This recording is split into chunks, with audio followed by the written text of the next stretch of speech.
Welcome back, folks. Another edition of the Mere Mortals podcast. Today we're going to be talking about xenophobia. Yep. And the only word starting with X is really worth talking about. I mean, there's xylophones. I thought about xylophones. I'm not talking but about xylophones. I was like, when we talked about, what was it? The kaleidoscopes? I thought, xylophones, I think it's going to be half the time of discussion because I don't even know anything about it, nor do I care about it. Exactly. But xenophobia. So some of the stuff I want to talk about is what really is xenophobia. Two main types that I found, some practical examples behind it, and some tips for combating xenophobia. Okay, very good. I'm going to talk a little bit about stranger danger. I'm going to talk a little bit about xenophobia and racism, and then also a little bit about what you would call some xenophobic events here in Australia. Okay, nice. Now, let's begin. Is it xenophobic? Is that how you say it? Did you look up in the actual? I'm pretty sure that's how you say it. Yeah, I think it is. So if someone wants to call out if that's incorrect, I didn't even go and check the pronunciation, but I've always heard it this way. Yeah. So I was like, okay.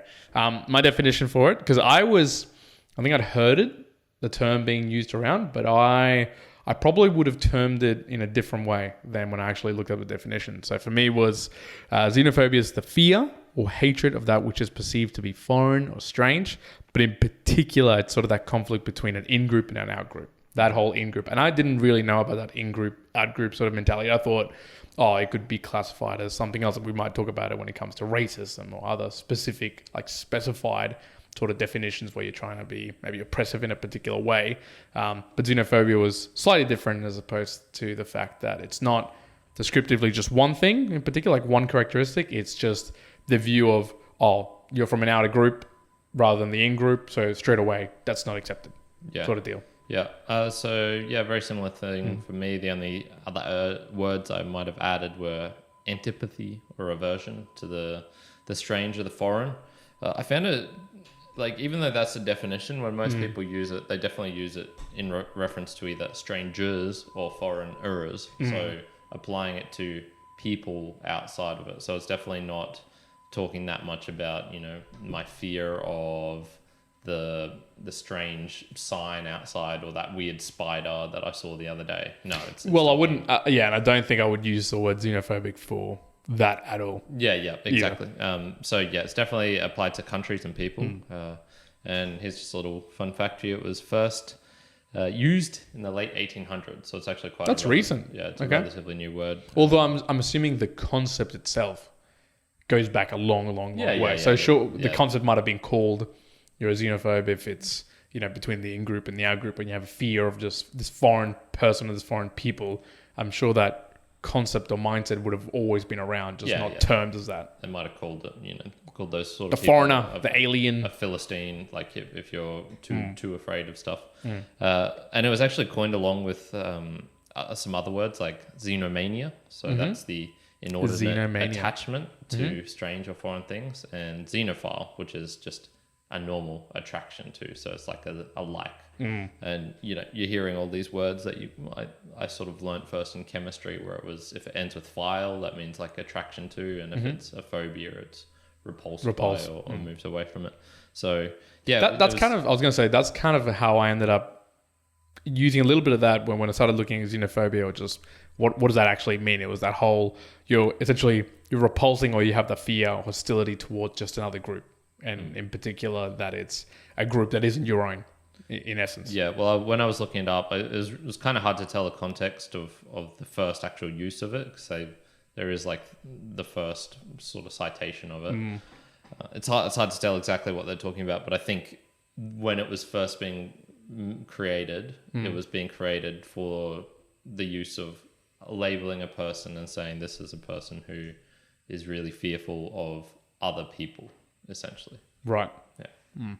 I think probably the best place to begin with it all is, rather than even talking about the types, just examples. Because I still think there's probably people listening to this thinking xenophobic, maybe I've heard the term before. I wasn't even too sure when I looked at the definition of it. And it helped me out when I looked at some of the examples to go, okay, I can clearly differentiate what might have been a full xenophobic sort of movement as opposed to just sort of a racial oppression or a racial divide. Yeah, well, here's something. Would you call someone xenophobic if they were in the yacht club and they had a fear or aversion, a hatred of people in the rowing club, for example.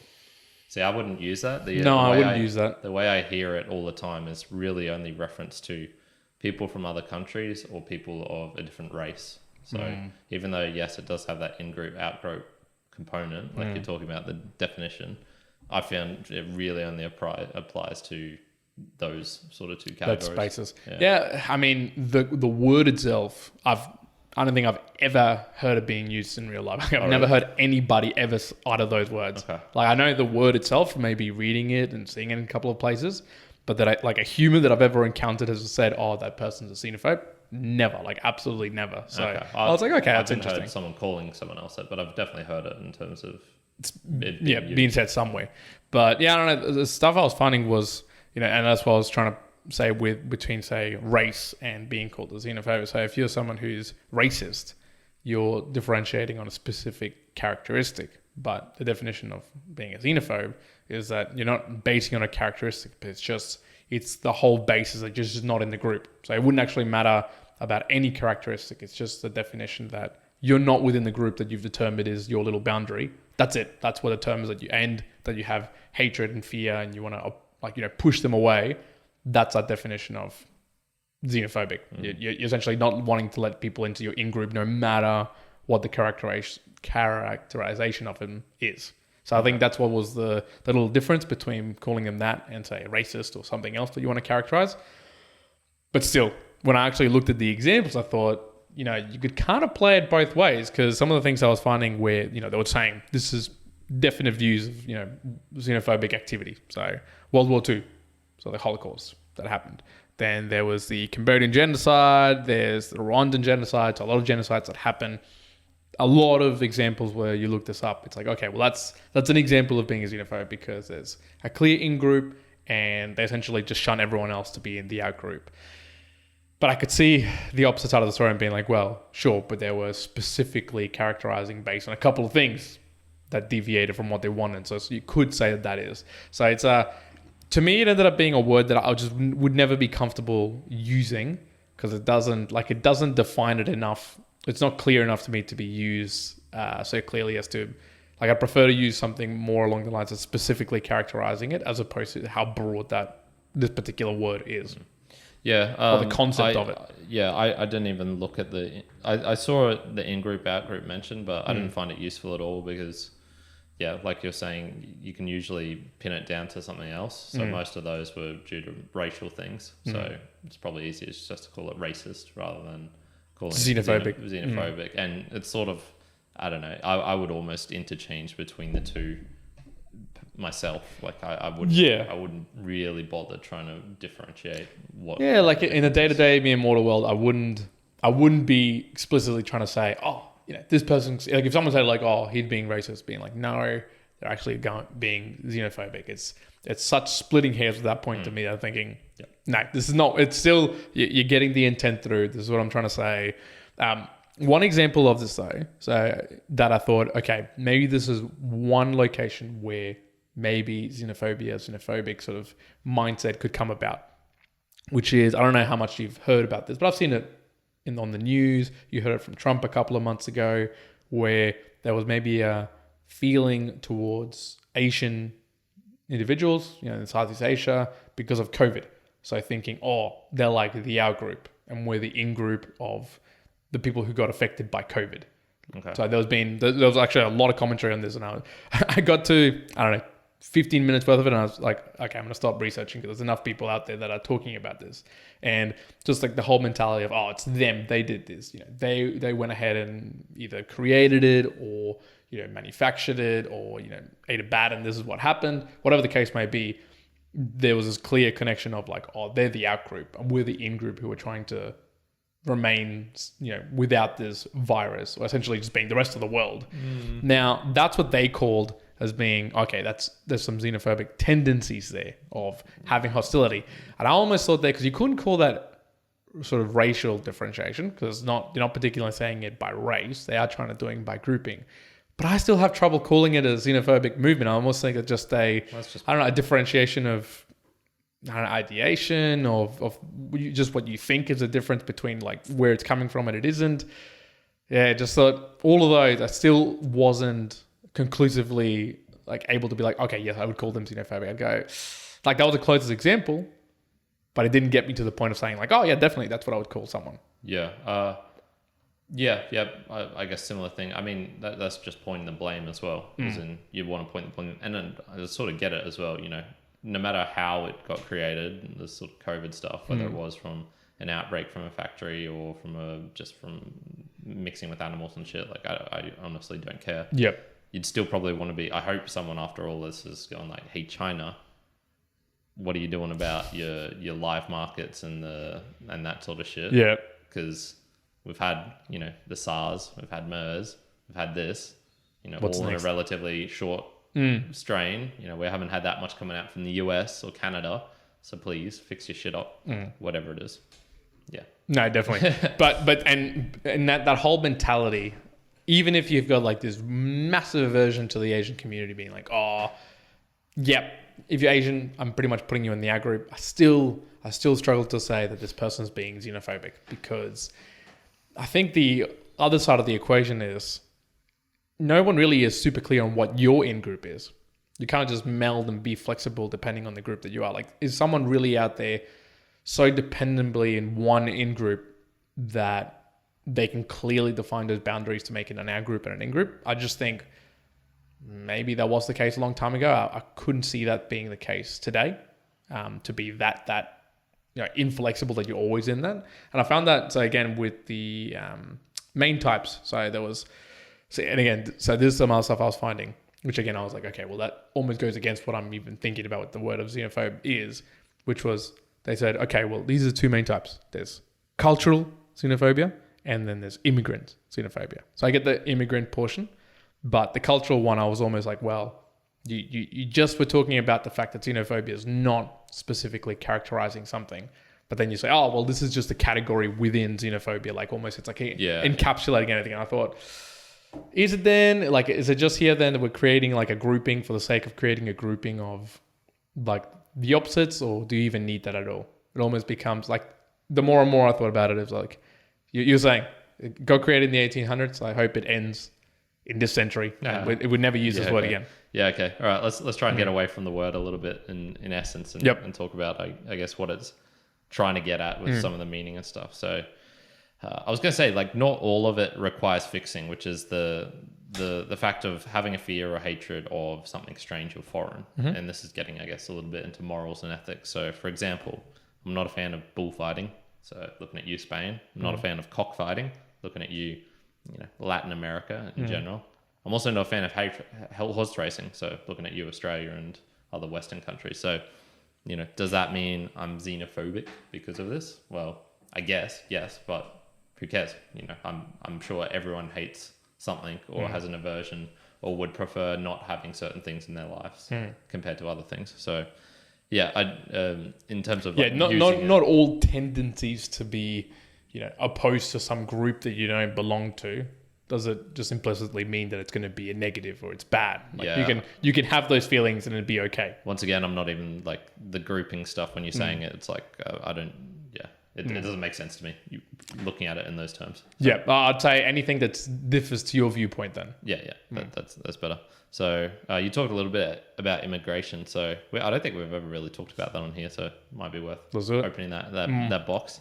So there's like immigration policies and like the open and closed border. Do you have any thoughts on that in general? Just riffing. I think mine, given the fact that I was a foreigner coming into Australia, I would see it a little bit more inclined towards yes, we should be more open to bringing in foreigners in. And the whole, what always strikes me is that the whole balance between people coming in and working as opposed to, oh no, they've got to be in detention centers because they're going to take our jobs. Whenever I hear that stuff about taking our jobs, I think, dang, that is such a superficial, high-level view of things. Like, you haven't considered so many other things beyond that it amazes me. Like, whenever someone like just sits on that point, okay, that's pretty crazy. But I wouldn't be all the way to open the borders. Let's just go mad. No, there's going to be there's a level in between. Yeah, there's some good stuff there.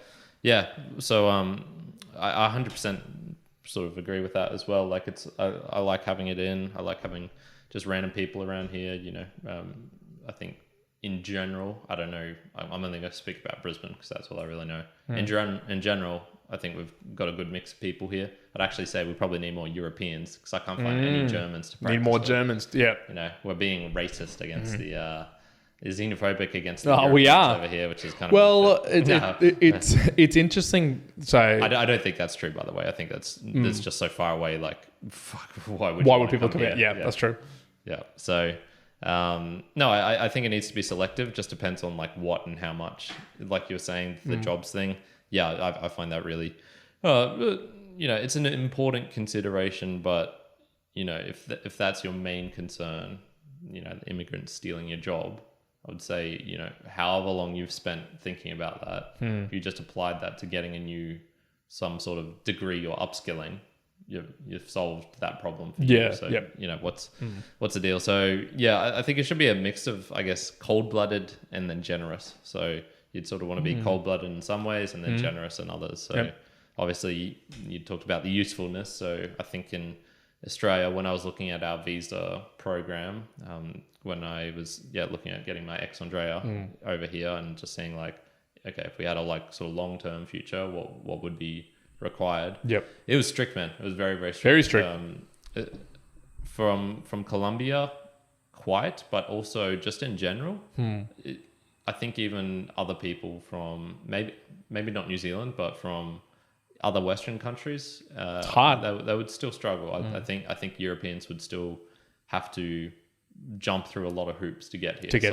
And imagine a country which wasn't as friendly with Australia. There'd be some extra hoops you probably have to jump through that would be on fire and non-existent. Yeah. That'd be great fun. Yeah. With the xenophobic tendencies that you're talking about, especially with immigration, it was interesting you mentioned like Australia's pretty broad in the sense of we do allow a lot of people coming in. Not everyone, but a large portion. And one of the things I was finding what are the ways you can try to combat being xenophobic, or if you think you're having these tendencies, and it was to broaden your experiences. And I think the opposite, I was going to ask you a question, but I thought I'll just talk about it directly. I think you would become a really xenophobic country or group if you stopped a lot of foreigners coming in, because then you would build even more bias towards, this is our group and we don't want to let anybody in and we don't want to even understand what you guys are coming in for, and builds that extra hatred and siloed views. I would say it more that way. You're building more fear, more hatred of of that something strange and weird, rather than thinking about the in-group, out-group sort of thing. Yeah. Well, I think we've talked about it before. It's the unknown that then you get fearful of. So the more unknown you would have in that situation, so it's another group pushing it from beyond xenophobia to, what's the fear of the unknown called?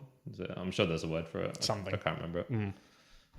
So you'd probably be actually, by shutting it down more and pushing everyone away, you're probably developing more of that fear of the unknown, which is probably even results in worse decision making and action taking than just having fear of something strange or foreign. Yep. No, that's right. Yeah.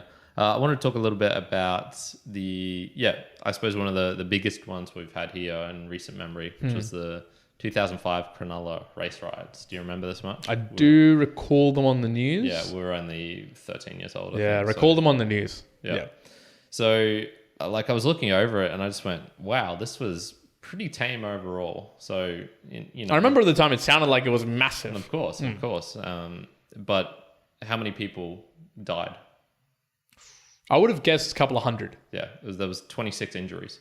No death. No one died. Wow. Okay. Two people got stabbed in the back and were in very serious conditions, from what I could tell. But the rest of them were, a bottle being thrown and hitting someone on the head, like grazing the side of the head. Pushing and shoving and tripping over and stuff like that. So overall, I was like, man, if this is like the worst, proving the xenophobia of Australia, man, we're pretty good, because that's really not that bad in terms of actual physical actions being taken. Well, if you compare what people are talking about, it could be like genocide, so the Holocaust or something else. It's like, okay, well, there's millions of deaths in comparison to 26 injuries. Like, okay, and I mean, it's like, And the circumstances around that were really extreme as well. It was sort of like lifeguards getting in. So I think it built up around like there was a group of lifeguards and there was a group of Lebanese Middle Eastern men, and they got into a tussle, and basically one of the lifeguards got pushed over and then I think hit his head on the concrete, and so he got hurt pretty badly. Right. Okay. I think the very fact where they were volunteer lifeguards as well, like I would not be surprised if it was just a group, maybe even just lifeguards in general. Although everyone sort of likes them. It's hard to hate a lifeguard. So let's just say like a group of parking inspectors fought against everybody these guys. hates them. Yeah. Nothing would have happened from it probably. So I think it was just like a perfect mix of circumstances. Yeah, right. Although Okay. once again, like I was 13, I didn't really know much. Also, just a real side note. Do you remember the Bra Boys? The Bra Boys. Yeah. No. Okay, so this was like a group in that sort of Cronulla area who they're like a surf gang who also sort of dabble in crime. Okay. Called the Bra Boys. The Bra Boys, yeah. And I think it's due to that they live in an area called like Mara Bra or something. Oh, so okay. So they just took the end of it. Name. But I was just thinking, man, you know, there's like one of the big gangs of Australia, one of the highest Put the Bra Boys. One of the highest grossing documentaries in Australian sort of television, I think non-IMAX sort of television, was one about the Bra Boys and their surfing deeds like misadventures.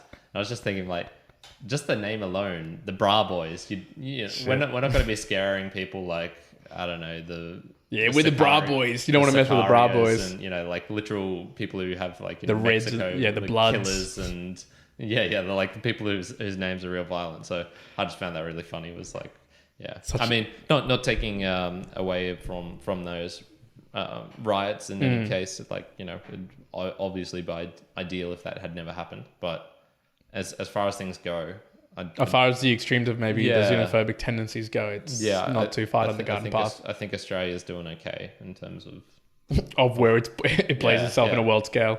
Things can always blow up. I'm sure, but I think we're doing okay. Yeah. No, okay. Well, in saying that, so obviously we're talking a little bit closer to home. Have you ever felt, in whatever definition you want to term it, have you ever felt xenophobic in any case?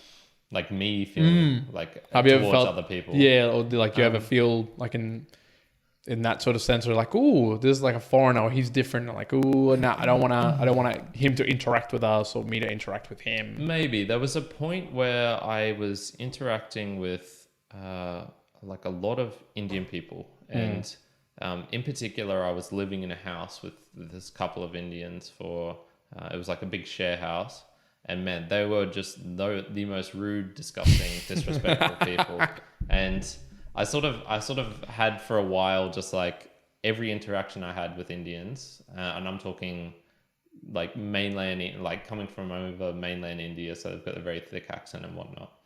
I was just finding like, man, all these people are arrogant and disrespectful. Like I don't like any of these people. So maybe you could have said I had I was xenophobic tendencies towards Indians. And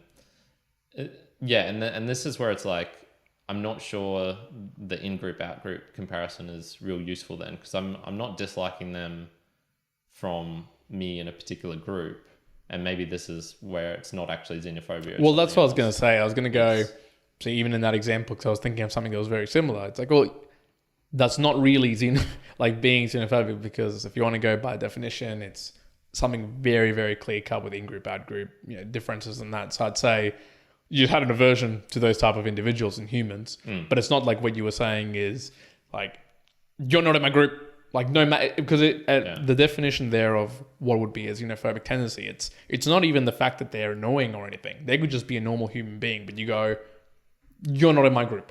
That's it. That's all I need. Like the only example I could think of it that not even now, just imagining like some random tribe who is still living with no digital contacts or anything like that in the Amazon, and someone came to try and visit them, they just go instantly like, nope, we don't want to have anything to do with you. Like we don't know who you are in terms of race, age, gender, nothing. They don't care. They're just like, this is our group and you're not coming into our group. Go away. Well, I think a more useful one would be something like, maybe Alcoholics Anonymous. Like if you're not an alcoholic, they're not going to just let you in and join their meetings. If you're in a I think you can.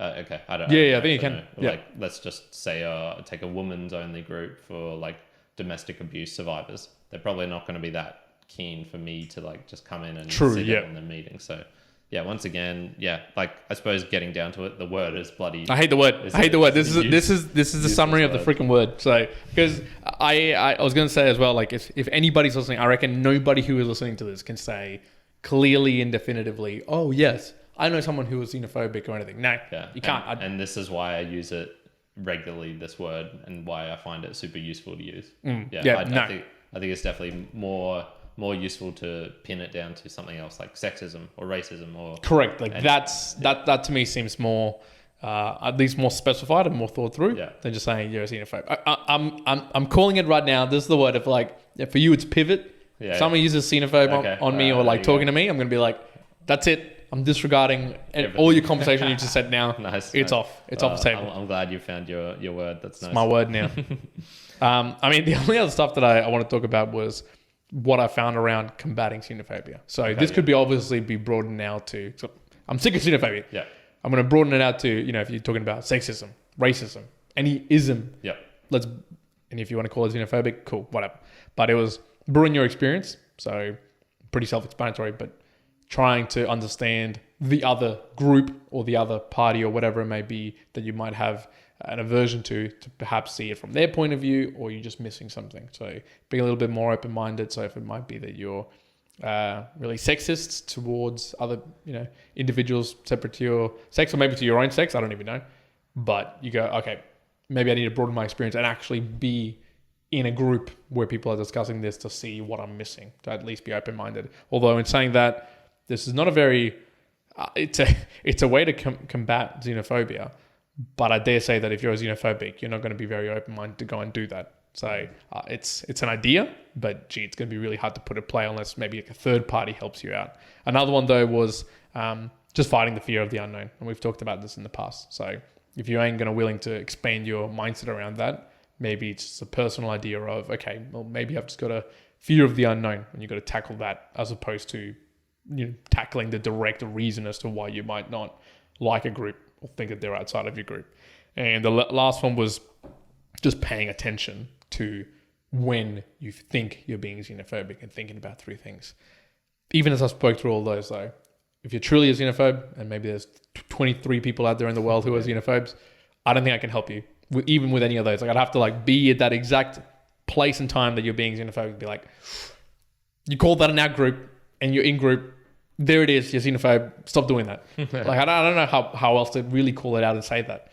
I don't know if you could think of any other ways or examples on how potentially stopping that. Fear, hatred, antipathy, or aversion to the strange or foreign. Yeah, I mean, the only thing would be just to acclimatize yourself. So if you're really, and then it's what is the fear caused by? Because is it caused by incomplete information? So even though it's strange, is it the strange only mean you only know 20% of the information, whereas unknown is 100%, you have zero information. So here's another terminology. I'm going to broaden it out and just make it stupid, lighthearted here. I would then say that all of humanity, all humans on Earth, are xenophobes. Yeah, I would agree with that. Because to the definition, that's probably what if aliens came to our world, if someone came from outside, like an alien, I think all of us would have some sort of fear. Yeah. Hostility towards it. Maybe there's a couple of humans on Earth which would be like, yay, aliens! Yeah. I've been waiting. I've been preparing my butthole for the examination. I'm prepared. I'm really cool with it. I have no emotions towards it. Whatever. There's very few of us. The rest of humanity, so the 99.9%, I think most of us are going to have some sort of fear, some sort of hostility, some idea of that is not our group. That is a different group. So if you want to call it mere mortals, we're all xenophobes. Yeah, that's it. Well done. And here's a good example of advice that probably we've all heard at some point, and that is stranger danger. So I was this was just in the related Wikipedia sort of links to it. I went, okay. I'll see what's up with this. So from what I can tell, it's probably actually neutral or harmful having that stranger danger. And what I'm talking about here is particularly giving this advice to kids, stranger danger. You got to be wary of other strangers. And that's because most sexual abuse is actually done by people who are known to the child. So either family members or friends of family members or things like that, because they have the opportunity to actually, be alone with the child for X period. As opposed to having to kidnap them or something. Yeah, because that is just so rare. The problem is, of course, those rare events are the most horrifying.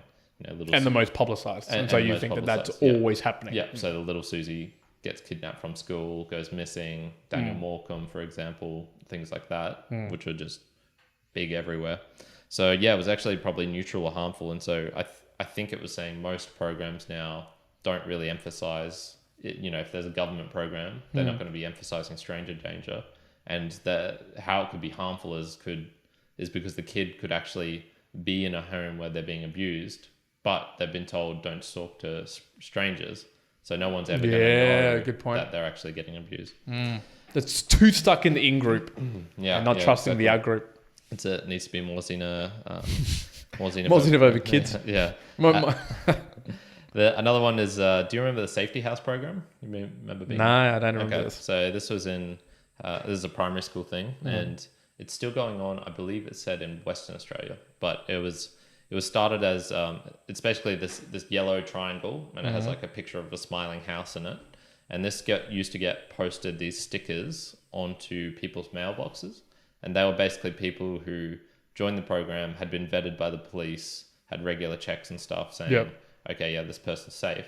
And so if a child ever felt like they were in danger, and this was basically only around the primary schools. Yeah. If a child ever felt in danger, if they were being followed, they could go to said house. They could go find the nearest safety house and knock on the door. And so I actually remember being told about this, learnt about this, teachers saying, this is the safety house program, having those little mini seminars when you're, 10 years old and people come to the school and whatnot. Yeah. And they've actually stopped that as well. So it's there you go. You'd say, oh no, maybe we're becoming more xenophobic, but it's actually just due to other reasons as well. So most kids get dropped off to school nowadays. So they're not really walking. There's not that much walking, and there's just less stay-at-home parents because of course, women are not going into, and I believe it would have been like 95% of the people in the safety house program were women, just because you needed to be at home between for most of the time, 8 a.m. to 9:30. Yeah, so this was like that 2:30 to 4 o'clock. It's like a transition period where females weren't really in the workforce at that point. I mean, they were definitely getting more into it, but it's I don't know what the difference has been in the last 30 years, but there probably would have been a significant increase. So I'll end this off with a real lighthearted thing. So stranger danger, we were taught about it. My dad was actually asking my brother at one point when my brother was like 6-7 years old. It's like, so what do you do if a stranger comes up to you? And my brother said, where's my lollies? So it was it was good answer. Pretty humorous. My brother is obviously not xenophobic because he's whatever the word for anti-xenophobic is. That's what he is. He welcomes all groups. He's lolliphiliac. Yeah, lolliphiliac. He loves the lollies. Doesn't matter what else. So there you go. There we go. That's Xenophobia for episode 164. I'll end with my mere mortal moment. I'll take Xenophon over xenophobes every day. So I remember reading a book about I can't actually remember the name of the book, but it's one of the ancient Greek epics, I guess, and it was written by Xenophon, where he got into this battle. He was in a strange foreign land, and basically him and his troops had to traverse all the way from their home back to, I believe it was Athens. From their location back to Athens. And so he was definitely fighting against the fear of the strangers and the foreigners, but sometimes they'd be nice, sometimes they'd be bad. So anywho, I'll take Xenophon over xenophobes. Nice. Yeah. Mine is when in doubt, broaden your experience. So pretty simple one. Just when you're doubting whether you're maybe being a xenophobe or any of the other more practical examples that we gave, broaden your experience might help you out. There you go. That is it. That's been xenophobic, being a xenophobe, whatever you want to. I would love to hear if you listen to the whole conversation. whether you think that the word is even useful anymore. Do you ever use the word? Do you ever use the word? Is it useful? I know we've got some teachers that listen to our podcast. Do you guys talk about this at all during the conversation with the kids at all anymore? Is that even a word that's even taught or talked about? I'd be actually really curious to hear about that. Yeah, there we go. That'll be in the episode, folks. That's all. Please share this with someone else that you like to listen to. Do all of the things, all of them. Listen to everything. Subscribe to all of it. Yes. That's all. Mere Mortals, one out. Current out.